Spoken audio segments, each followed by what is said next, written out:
welcome back. You may notice that I am not Tamera. I am Kyle Draper, or Coach Kyle, and we've actually flipped the script today, and we are putting Tamera on the hot seat. So I am interviewing her, and here's why. Many of you don't know this, but Tamera, in her unbelievable just wealth of knowledge as a human being, she has become this queen of real estate. And you have developed quite a portfolio. I don't know if I'd call me a queen. Well, I just did. So you don't have to call yourself anything. Okay. I already did it. Okay. And you have this, it's beginning to be this robust portfolio of rental properties that you own that are helping build your wealth. And for years now, I've always said, like, Tamera, talk about this stuff. Educate people through this content. Like, everybody wants to flip a property. Everybody wants to have a rental. The only example we have is freaking Chip and Joanna or Flip or Flop, right? Like, none of that's real life. Yeah. And so we were on the phone yesterday, and I said, guess what? I'm ready to buy my first rental property. I'm so excited for you. And I'm super excited. And so I thought, who better to ask questions to than one of my good friends that's actually doing it yourself? Yeah. Because I know I'm ready, but I have no idea what to even do. So that's what we're going to talk about on the podcast. And I guess I'm just going to assume that this is the best first question. And then you're about to tell me whether it was or wasn't. and that's okay. I don't know if I'm going to pull a you and go, whoa, we got to back up here. We'll see. We'll see. I hope you do, just since you said you wouldn't. Maybe I'm going to ask the worst question possible. Just to make great. Sure. No. So, my first thought is, you can't buy a house without knowing numbers. And so my mind goes to, what's the best way to approach buying the property, right? Because there's probably different types of loans. I hear people talk about how you can get into homes for zero money down. You can get into homes for 20%. Yeah, I would love to know about those zero money opportunities, because I've spent a lot of money getting into rental homes. Okay, good. So what is that like? What percentage should you look to have to put out in an environment like this? Well, if you're going to do a traditional financing and conventional loan, it's 20% down. Period. All the time. Yeah. Okay. I mean, there's other lending products out there, I think, that do less than that. And if you want to do a flip, you need to look at probably more of a hard money situation, because it's temporary. You're going to own the house temporarily, right? So flipping, what you would do to flip a home and what you would do for a buy and hold are completely different in my mind. Okay. Look, I only know what I know, right? Yeah. And I'm not an expert in all things mortgages and lending products. So, I know that you can buy a vacation home with 10% down, a second home or a vacation home, and you can do an Airbnb. You can do that Airbnb. I think there's a requirement how much time you have to actually spend there. Okay. For it to qualify as a second home, but that's 10% down, which is a lot nicer than 20%. Sure. Let me tell you. So traditional financing, conventional loan, 20%. So 20% down, so then there's different people talking about should single family be the way you go? Should you look for a duplex? Should you look to be a part of a smaller apartment complex? What have you found is that best starting spot? Well, I can tell you what I really like. And I mean, I started with a single family. Actually, I turned my first house that I bought into a rental. That's what I did. Oh, okay. So I just went and bought another house and turned that house into a rental property.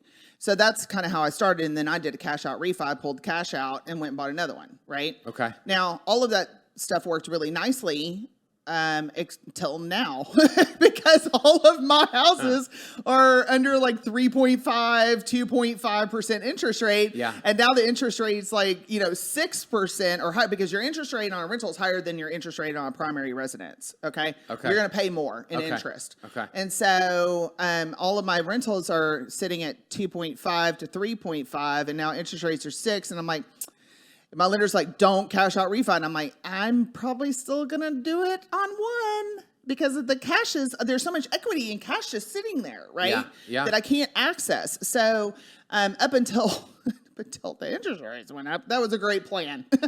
But now that interest rates are kind of sitting around, 5 to 7%, you could and you could do that strategy pretty easily. Now, kind of getting back to the answer to your question, what kind of house do I like?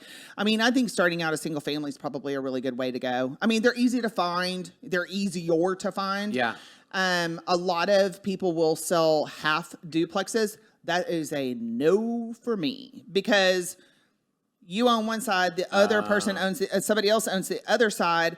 And if there's an area in the colony, if you drive down the street, you can see that separate people own all of them, because all the roofs are different colors, and the paint might be a little bit different color, the brick, whatever they did to one side, they did to the other. And so it's kind of like a townhome situation where if you can't agree on doing a repair, you just do your side, you know? And so I don't want to get into a shared situation like that. Sure. I own a duplex, both sides. Now, ideally, for me, for a while, that was my investment of choice, but they're really hard to find. And they get snapped up very easily, and they're usually in pretty big multiple offer situations because they're very desirable. So, but I like it because if a tenant moves out of one side, you still got somebody paying rent, right? Because I need people to pay my bills. I expect my houses to support themselves. I don't, except for the one in Sherman. I'm taking a little bit of a loss on that one this year because I knew what was going to happen in Sherman, so I did it for future growth. Sure. But the rest of my houses, I expect them to support themselves. And so if a tenant screws you and moves out before the end of the lease, or even when they do move out, they're not making money. The single families aren't making money anymore, right? A duplex, you can still be making money off of. Now, I've got friends doing multifamily, small multifamily. I've got a client or friend that owns, I think it's a 6-unit or 8-unit multifamily product out in Abilene. And I mean, that's kind of where I would like to move to, is a small apartment building. But there's also another way to invest if you don't actually want to manage the stuff yourself, like you don't want to be a landlord. There's companies out there, people out there doing capital raises. And so you can buy in with, they purchase large multifamily products in multiple places across the nation. Basically, you put your money in. There's a term, usually it's around 5 years. You'll get a monthly dividend, so we call that mailbox money. So you'll get monthly mailbox money. And then when they go to either sell the property or do something else with the financing, then you'll have the opportunity to get a payout. Okay. And I've got some friends that are doing that and either doing it, investing in that vehicle, or they're actually they're doing the syndication for the deal. And that's a great way to kind of stick your toe into real estate investing without actually having to do anything but write a check. Okay. So I've several questions from things, because this is right. The reason I think content's so easy and others think it's hard is because I listen for the things that you say. Like you said that single families are great because they're typically easy to find. You just flippantly said that because you do this. Yeah. I hear easy to find and go, what the heck does that mean? Well, right. So like talk me through, like when you're looking for the new property, right? You just bought the one in Sherman. Yeah. What are the main green flags that you're like, whoa, yes. And then what are the red flags that are like, whoop, nope, did that before, not doing that again? Okay, so the one thing that I put a lot of feelers out to my clients, right? And told them that I was looking for property. So they would bring me stuff. Okay. And so I have done 2 off-market deals. So they never even hit the market. And then I've done a few that were on the market, right? I prefer the off-market stuff, obviously, because I'm not going to get into, I say that, I did this in Sherman, a multiple offer situation, because that just eats into, that just raises the price of the house, right? And you're running your numbers based off of the price the house is selling for. So that one was $285 and I got it for $332. Okay. But it appraised for $332. So I'm not in the red on the value of the home. I don't have any equity in it, so that's not really ideal. Sure. But again, I bought it with the sole purpose of future growth in Sherman. I will eventually make my money on that house. Of course. And so what I typically look for, I don't mind a renovation. I have a crew that does renovation for me. Okay. I know that that's a big, that's hard for some people to take on because, renovating a house is Sure. a big deal. Yeah. But I've been working with this crew for a while, so I trust them, and they do a great job, and I don't have to micromanage it. So it's pretty easy for me to have them come in, and they can do the reno in typically 8 or 9 days, if less than that. They work incredibly fast. Okay. And so I like off market, below market value. I put in some money, reno it, then it gets, appraised, and then I've got instant equity in a house. So if I can find something like that, that's what I prefer to do. Okay.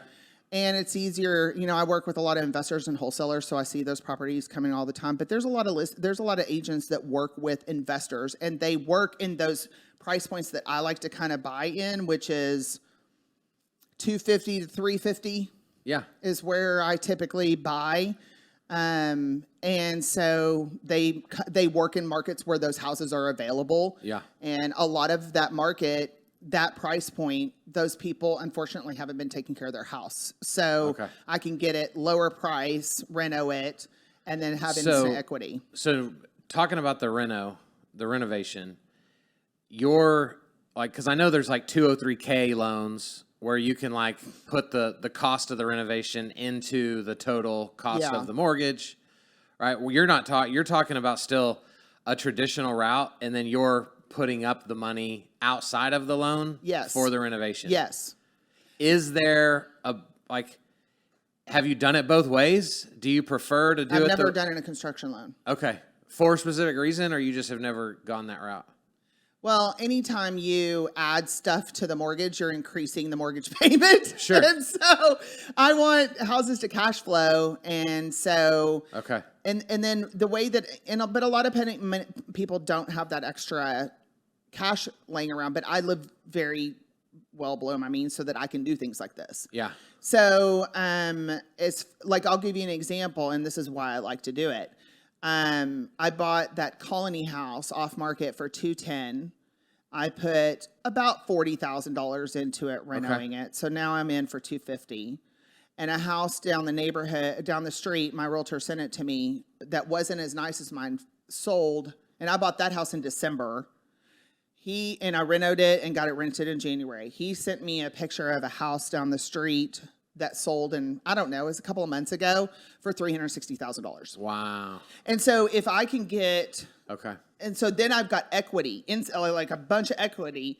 And again, my theory, I go and I refi, cash out, refi, pull the cash out. That does change the mortgage payment, but I got all this cash, I got all my cash back. Right. And I can go buy another house. And just keep doing it over and over again. Okay. So typically, aside from like now the most recent hike in interest rates, you're always doing a refi on the previous buy to create the cash to put down on the next one. Yes. And that's the system. Yeah. I save a bunch. I save money on my own too. So it's not just, that's not the only strategy. I save. But what was I had a thought. I was going to say something about, I typically don't do it for, like, some lenders will have restrictions on how fast you can refi. Okay. But sometimes it's just because it hits their commission if you do it too soon. Oh. And I found that out because I used one of our clients to buy one of the rental properties, and I refied it in less than 6 months, and he sends me a text and he's like, so my commission just got, what did he call it? A clawback or something is what he called it. I don't know what he called it. And I'm like, well, I didn't know. So I kind of gotten a little bit of the lender I use now, there's no issue with that. Okay. But, so now we know. And knowing's half the battle. Yeah, you might just want to ask them. If you're going to try to do that strategy before you move forward with the purchase, and if you're going to use a lender, you may want to ask them if they have any sort of restriction on how fast a house could be cash out refied. I don't think that there is a restriction when it comes to the actual mortgage company, but a lot of these places will sell off loans and it'll go to another mortgage company. And after that, it doesn't matter anyway. Okay, so now I want to talk about, like, you own the house, you've renovated the house if it needed renovation, you're ready to bring tenants in. What's the strategy, like, assuming the strategy at the very baseline is break even on what your mortgage payment to the bank is, but how do you, like, do you try to price 10% above what you're paying to own the property in the monthly rental? Like, how does that work? Yeah, I hear what you're saying. And there's a lot of people that employ a lot of different strategies Okay. about how to do this stuff. Some people don't care about cash flow at all. They just care about appreciation and equity. I care about cash flow. There's a lot of metrics out there about how people figure out their cash flow. I'm not that complicated. I mean, usually, I don't think I have one anymore that doesn't at least bring in, I think it's $500 a month over the mortgage principal and interest. I mean, the mortgage payment, which includes, I put everything in escrow, except for one. I've got one where I got to pay the taxes every year. It drives me crazy. But everything else is in escrow. It makes it easier, especially the more you can streamline things when you're acquiring more than one, the better. So anyway, I just kind of look at, okay, what am I looking at for bills? What can I make over that in cash? And usually I like at least $300, $200 to $300. I mean, in the market that we were in, it was really hard to find that stuff. I mean, it took me over 2 years to find one. Wow. And it was because the market was so aggressive, right? Yeah. There was nothing. I mean, prices of the houses went up so high. There was no cash flow, right? And interest rates have gone up now. It's harder to find ones that will cash flow because the more the price of the house is, the more the interest rate is, there goes your cash flow, right? And so I think that, like I said, I took a hit in Sherman. Sherman won't cash flow at all. So, but it will. But just at first. I'll take a hit for a year. Yeah. And then it'll probably start to cash flow, but a little bit. My Rowlett house, that darn thing, I swear I was going to sell it 100 times because it wouldn't cash flow anything over $150 a month because I refied it too many times and and then all that gets tacked on here. I learned stuff too. That was my first one. Sure. And so I refied it too many times and the mortgage payment went up too high and then the rent rates weren't where they were to be able to make it so that it would cash flow, right? Okay. And the rent rates out in Rowlett had, at least in that neighborhood, had stagnated for quite a long time. And so I swear I was going to sell that thing.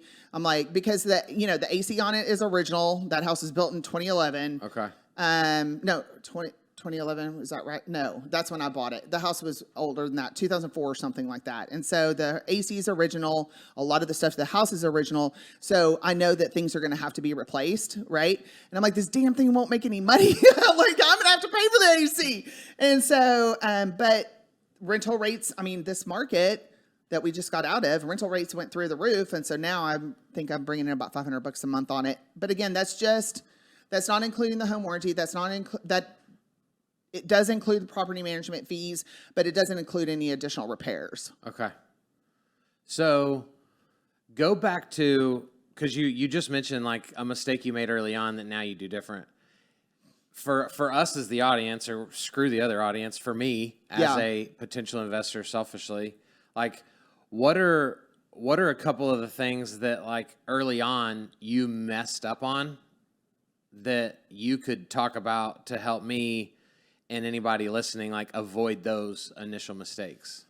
I think the biggest one was trying to manage the properties myself. Okay, I mean, so you don't manage them anymore? Absolutely not. Okay.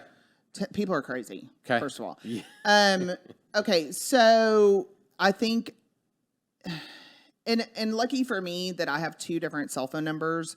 I have a personal cell phone number and a work cell phone number, and the reason why that became important is the more properties you acquire, if you try to do it yourself, I don't want them calling my work phone, right? So I have a personal phone number for those crazy people. Okay. And so, anyway, I think, first of all, if you're going to do the cash out refi thing, only do it once, okay? Don't go and try back and do it again. I mean, at least for me, that didn't really work out because the mortgage payment kept changing.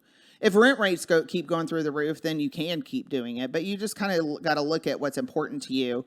And to me, it was having money in the bank for the house to pay for itself. Okay. So that was one thing. And then the other thing was trying to manage multiple properties myself. That was a huge mistake. And look, and there is something else that I learned. So my property manager is Chris Oleg, okay? And Chris Oleg is also a client of mine, and he happens to work with a lot of other investors who dabble in this price point. So he brings me some of the properties that I've bought. So it's just this whole circle of love that we have going on. But I learned from Chris that a lot of people, especially at first, they'll manage the property themselves. Okay. And they will hire a lease listing agent. They buy the house, it's ready to lease. They will hire a lease listing agent to list the house for lease. A lot of their companies will do at least some of the background check, credit report kind of stuff if they have a property management arm inside of their brokerage. Okay. Otherwise, you're having to do that stuff yourself. So you've got to have a place to take applications. They've got to be able to pay the application fee. There's websites that can do that stuff for you. Yeah. And then you've got to do the credit check and the background check and all of that kind of stuff. And so and then somebody's got to create the lease. Okay. And what I figured out in the lease creation is that there's a lot of blanks on the lease. And if you don't fill them out right, once that's executed, that's a contract for a year. Yeah. Okay. Yeah. And you're in it for a year. So if they don't do something but it's not in the lease, you can't enforce them to do that. Right. Okay. And so it's really important that you make sure that whoever executes your lease for you knows that they're protecting you in how they're filling it out. Right. And I just did a podcast with Chris, and I talked about consistency in the leases, right? So he inherited some of my leases, and he showed me where all the challenges were, right? You can't do this because of this, and we would have done this. And so I like the fact that he does all of my lease listings. He executes the lease. He takes care of all the background check. I get a nice little spreadsheet of all the tenants that had applied and where the pros and cons are. And then he executes the leases, and he's very, very, very thorough. And so execution of leases is a bigger deal than I ever thought initially. So if my goal is to just build wealth over time and I have no desire to be in the day-to-day, then we're just going to it's just easier from the very beginning to connect to somebody like Chris. Yeah. And shop just around. Let them do it. Shop around, because the standard is 8 to 12%. For the management fee. Yeah. He charges a flat fee, and depending on the price point of the home, how much not the price point of depending on the lease payment, the rent payment that you're getting. 8 to 12 could be cheaper, or his flat rate could be cheaper. Okay. But also, cheaper isn't always better. Okay. When it comes to managing my property, those are huge financial investments for me. Sure. So I want to make sure more than what they're charging is what am I getting for my money, and are they going to be thorough in helping me make sure the property is taken care of? Okay. Because there's a lot of property management companies out there that don't do diddly. Okay. And so I guess it'd be safe to say, for anybody listening, you need a list of companies to shop. They can reach out, and probably several that you've worked with, that you trust, that you don't trust, that would help people get I have started. 2 strong property management recommendations for sure. Okay. So as we kind of wrap this up, take a minute, let us have access into your dreams for this for a minute. Okay. And what's next? I know you mentioned that you'd like to buy a 6 or 8 unit complex. What's the next big goal for you? How many homes do you want to have in your portfolio? What does the plan look like for Tamera? Sure. And I would like to find ways to leverage money a little bit differently than I do, because I feel like I'm doing it the slow way. There's probably faster ways out there to somehow leverage money and acquire them a little bit faster. Yeah, sure. So, I'm not going to do what's that, Roundup Roddy? I don't know. There's all these multi-level marketing scheme things where they tell you can invest with zero down. You see them on a late night commercial kind of stuff. I'm not doing that. Yeah. But I think that there are ways to leverage money easier or faster or better than what I'm doing right now. So that would be one thing that I want to work on, is figuring that out. But my initial goal was 10 by the time I'm 50. I'm 48. I've got 6 altogether, 6 doors altogether. Okay. So I don't know if I'm going to make the 10 by the time I'm 50. I'll at least make it to 8 or 9 by the time I'm 50. So I'll get pretty darn close. I guess ideally, goals change all the time for me, right? Based on what I'm doing or how fast or slow I'm doing it, right? And so initially I was kind of thinking, 60 by the time I am 60. 20 by the time I'm 60. So 10 every 10 years. Yeah. It was kind of what I was thinking. But I like the idea of, my friends are having really good success in their small multifamily unit. Yeah. And I know those are highly desired right now too. I got people all over the place trying to find those things. So if I can find one and the stars align, I mean, that gets me more doors faster. But you got to have more money for that kind of thing. So well, and maybe you'll find that, and you can speed the process up. Yeah, I mean duplexes. If I can find a duplex that does not have cast iron plumbing, I do not want cast iron plumbing. That was good to know. That was another thing. No, stay away from cast iron plumbing. I know there's a lot of people out there that say, so you can replace it cheaply. No, you cannot. Well, new episode coming soon about cast iron plumbing, guys. So get excited about that one. I will take on foundation repair issues. I'm not scared of that. I really don't. I mean, roofing issues, that really needs to be resolved by the seller because whatever damage happened was under their insurance. And so I don't really want to take on roof problems. I want the seller to take care of that. Yeah. HVAC, I don't care. You should see some of the photos. I got these little rusted little boxes out back of some of my houses. I just put home warranties on them and I'm waiting for it to crap out. Oh my gosh. And then, cast iron plumbing is a no for me. Well, I have already taken notes. This has been wildly helpful for me. Thank you for letting me hijack your podcast and make you the guest of it. This has been awesome. Yeah, and you can reach out to me, Kyle, anytime you want, and ask all the questions you want to ask. I mean, look, I just know what I did. I don't know that it's always the way that I do things is the best way, but it's the way that works for me. But everybody needs an actual friend that's done it, because that gives you the closest perspective to the actual thing. Oh, let me tell you something. I was scared to death to buy my first house. I bet. And I have a group of single girlfriends that all own their own houses. And if it wasn't for them encouraging me, saying we're doing it, you can do it too. Yeah. I don't know would I've pulled the trigger, probably, but they reassured me that it was fine. Yeah. And then I surrounded myself with people who had rental properties. Like, whoa, this is a great way to build wealth. I love it. And so, I mean, I just pay attention to what's going on around me and who's doing something better, faster, and stronger than me. And then I hijack their ideas and do it myself. So good. So good. So, Kyle, thank you for the interview. Of this course. was fun. So thank you for joining us on another episode. Usually I'm your host, Tamera Gady. And if you like my content, you're really going to love my escrow team. So let's get a conversation going about your title needs. Reach out to me on any of my social media platforms, and you guys make it a great day.